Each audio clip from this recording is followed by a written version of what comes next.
سورۃ الملک قرآن پاک کا 67واں باب ہے جو اسلامی تعلیمات پر گہرا اثر ڈالتی ہے۔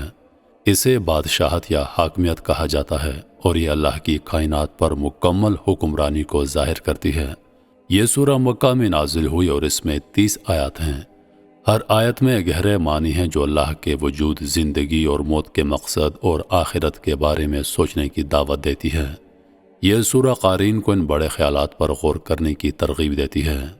سورۃ الملک کا بنیادی مقصد اللہ کی تخلیق پر اس کی مکمل حکمرانی کا اعتراف کرنا ہے۔ یہ اللہ کی حمد سے شروع ہوتی ہے اور یاد دلاتی ہے کہ صرف وہی کائنات پر حاکم ہے، چاہے وہ بڑی کہکشائیں ہوں یا چھوٹے ذرات۔ یہ سورہ ایک روحانی محافظ کے طور پر کام کرتی ہے جو اس شخص کو قبر میں عذاب سے محفوظ رکھتی ہے جو اسے پڑھتا ہے۔ نبی کریم صلی اللہ علیہ وآلہ وسلم نے اس کی تلاوت کو سونے سے پہلے پڑھنے کی تلقین فرمائی کیونکہ یہ مومن کے حق میں سفارش کرتی ہے اور اسے عذاب سے بچاتی ہے۔ قرآن مجید اللہ کا کلام اور رب کی آخری آسمانی کتاب ہے۔ پورا قرآن خیر و بھلائی اور رحمت و برکت اور شفا کا سرچشمہ ہے۔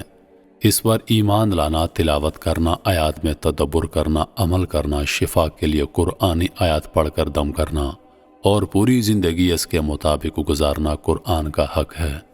البتہ رسول کریم صلی اللہ علیہ وآلہ وسلم نے کچھ صورتوں اور آیتوں کی خصوصی فضیلت بیان فرمائی۔ انہی میں سے ایک صورت سورۃ الملک ہے۔ سورۃ الملک کی 3 فضیلتیں احادیث میں موجود ہیں۔ پہلی فضیلت، حضور پاک صلی اللہ علیہ وآلہ وسلم نے فرمایا، جابر رضی اللہ عنہ سے روایت ہے کہ حضور پاک علیہ الصلاۃ والسلام جب تک علم تنزیل اور تبارک الذی پڑھ نہ لیتے سوتے نہ تھے۔ یہ سورہ مبارکہ اپنے ساتھی کے لیے شفاعت کرے گی یہاں تک کہ اس کو معاف کر دیا جائے گا۔ نبی علیہ الصلاۃ والسلام نے فرمایا، قرآن میں ایک سورت ہے جس میں 30 آیاتیں ہیں، وہ اپنے پڑھنے والے کے لیے اللہ تعالیٰ سے سفارش کرے گی حتیٰ کہ اس کی مغفرت کر دی جائے گی، اور وہ سورہ تبارک الذی بیدہ الملک ہے۔ تیسری فضیلت، سورہ ملک قبر کے عذاب سے بچانے والی ہے۔ اس سورت کا ساتھی قبر کے عذاب سے انشاءاللہ تعالی محفوظ رہے گا۔ حضور علیہ الصلاۃ والسلام نے ارشاد فرمایا، سورہ ملک قبر کے عذاب کو روکنے والی ہے۔ محترم ناظرین، تینوں فضیلتیں بڑی اہم ہیں۔ اس سورت کو سونے سے پہلے پڑھنے کی تلقین ہے چونکہ نیند موت کی طرح ہے، بلکہ اللہ کے رسول نے سونے کی دعا میں نیند کو موت قرار دیا ہے۔ حضور کا اسے سونے کے وقت پڑھنے کے لیے انتخاب کرنے کی وجہ آخرت میں اس کے خصوصی فوائد ہیں، جیسا کہ دوسری اور تیسری فضیلت سے واضح ہے کہ یہ سورت عذاب قبر سے حفاظت کا ذریعہ ہے اور آخرت میں مضبوط شفاعت کی شکل میں نجات کا سبب بنے گی۔ گویا اس سورت کا اہتمام کرنے والا آخرت میں کامیاب ہو جائے گا انشاءاللہ۔ ناظرین، سورۃ الملک کی فضیلت کا تقاضا ہے کہ ہم اسے ویسے ہی پڑھنے کا اہتمام کریں جیسا کہ پیارے آقا صلی اللہ علیہ وآلہ وسلم کا معمول تھا۔ اس سورت کی اہمیت کا راز کیا ہے؟ سونے سے پہلے اسے پڑھنے کا کیا راز ہے؟ یہ قابل غور پہلو ہے۔ جب ہم اس سورت کی آیات پر غور کرتے ہیں تو ہمیں پتہ چلتا ہے کہ یہ سورت رب العالمین کی عظمت، بادشاہت، قدرت اور ربوبیت کی تعلیم پر مشتمل ہے۔ اس سے بندے کے دل میں خالق و مالک کا خوف اور اللہ کی تعظیم پیدا ہوتی ہے۔ اسی سورہ مبارکہ میں اللہ تعالیٰ نے تنہائی میں خوف الہی کے فوائد کا ذکر کرتے ہوئے ارشاد فرمایا، بے شک جو لوگ اپنے پروردگار سے غائبانہ طور پر ڈرتے ہیں ان کے لیے بخشش ہے اور بڑا اجر و ثواب ہے۔ اللہ کا خوف بڑی عظیم عبادت ہے اور اس عبادت کا انعام اللہ تعالیٰ کی جنت ہے۔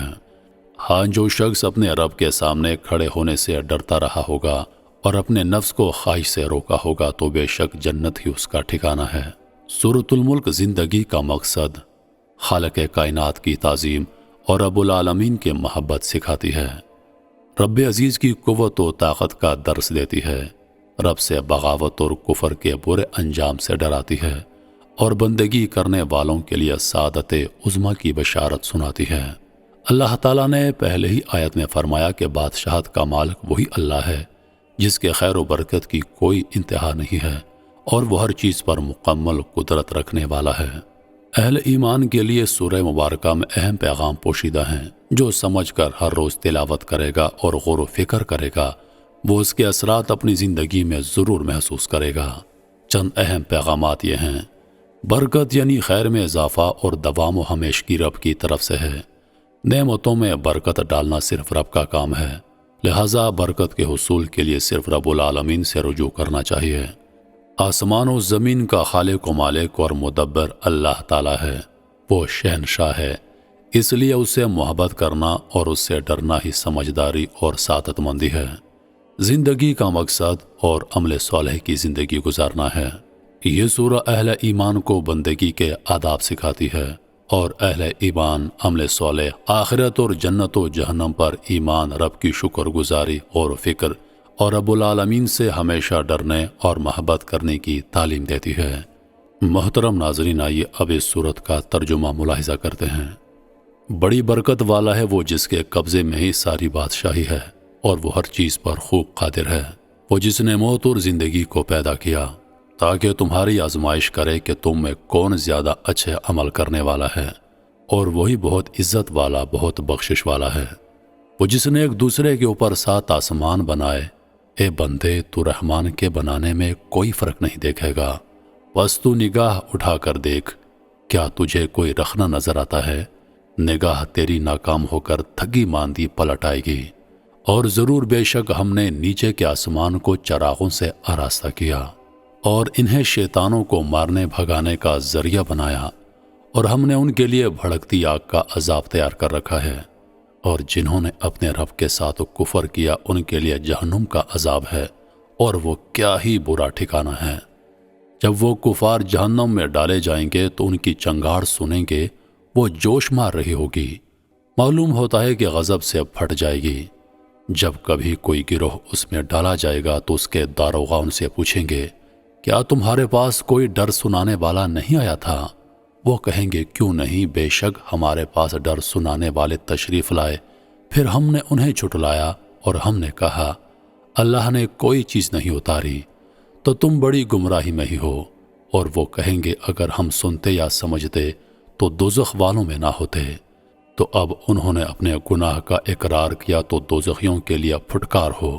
بے شک جو لوگ بغیر دیکھے اپنے رب سے ڈرتے ہیں ان کے لیے بخشش اور بڑا ثواب ہے۔ اور تم اپنی بات آہستہ کہو یا آواز سے، بے شک وہ دلوں کی بات خوب جانتا ہے۔ کیا جس نے پیدا کیا وہ نہیں جانتا؟ حالانکہ وہ ہر باریکی کو جاننے والا بڑا خبردار ہے۔ وہی ہے جس نے تمہارے لیے زمین کو تابع کر دیا تو تم اس کے راستوں میں چلو اور اللہ کی روزی میں سے کھاؤ اور اسی کی طرف اٹھنا ہے۔ کیا تم اس اللہ سے بے خوف ہو گئے ہو جس کی سلطنت آسمان میں ہے، اس بات میں کہ وہ تمہیں زمین میں دھنسا دے تو وہ زمین اچانک کانپنے لگے؟ یا تم اس سے بے خوف ہو گئے ہو جس کی سلطنت آسمان میں ہے، اس بات میں کہ وہ تم پر پتھراؤ بھیجے تو تم جلد جان لوگے کہ میرا ڈرانا کیسا تھا؟ اور بے شک ان سے پہلے لوگوں نے جھٹلایا تو میرا انکار کیسا ہوا؟ اور کیا انہوں نے اپنے اوپر پھیلاتے ہوئے اور سمیٹتے ہوئے پرندے نہ دیکھے؟ انہیں رحمان کے سوا کوئی نہیں روکتا، بے شک وہ ہر چیز کو خوب دیکھنے والا ہے۔ یا وہ کون سا تمہارا لشکر ہے جو رحمان کے مقابلے میں تمہاری مدد کرے گا؟ کافر صرف دھوکے میں پڑے ہوئے ہیں۔ یا کون ایسا ہے جو تمہیں روزی دے اگر اللہ اپنی روزی روک لے؟ بے شک وہ سرکشی اور نفرت میں ٹھیٹ بن گئے ہیں۔ تو کیا وہ جو اپنے منہ کے بل اوندا چلے وہ زیادہ راہ پر ہے، یا وہ جو سیدھی راہ پر سیدھا چلے؟ اور تم فرماؤ، وہی ہے جس نے تمہیں پیدا کیا اور تمہارے لیے کان اور آنکھیں اور دل بنائے، تم بہت کم شکر ادا کرتے ہو۔ تم فرماؤ، وہی ہے جس نے تمہیں زمین میں پھیلایا اور اسی کی طرف تمہیں اکٹھا کیا جائے گا۔ اور وہ کہتے ہیں، یہ وعدہ کب آئے گا اگر تم سچے ہو؟ تو بتاؤ، تم فرماؤ، یہ علم تو اللہ ہی کے پاس ہے، اور میں تو یہی صاف ڈر سنانے والا ہوں۔ پھر جب وہ اسے قریب دیکھیں گے تو کافروں کے منہ بگڑ جائیں گے، اور ان سے کہا جائے گا، یہی ہے وہ عذاب جو تم مانگتے تھے۔ تم فرماؤ، بھلا دیکھو تو اگر اللہ مجھے اور میرے ساتھ والوں کو ہلاک کر دے یا ہم پر رحم فرما دے تو وہ کون ہے جو کافروں کو دردناک عذاب سے بچا لے گا؟ تم فرماؤ، وہی رحمان ہے، ہم اس پر ایمان لائے اور ہم نے اسی پر بھروسہ کیا۔ تو تم جلد جان جاؤ گے کہ کون کھلی گمراہی میں ہے۔ تم فرماؤ بھلا دیکھو تو اگر صبح کو تمہارا پانی زمین میں دھنس جائے تو وہ کون ہے جو تمہیں نگاہوں کے سامنے بہتا ہوا پانی لا دے؟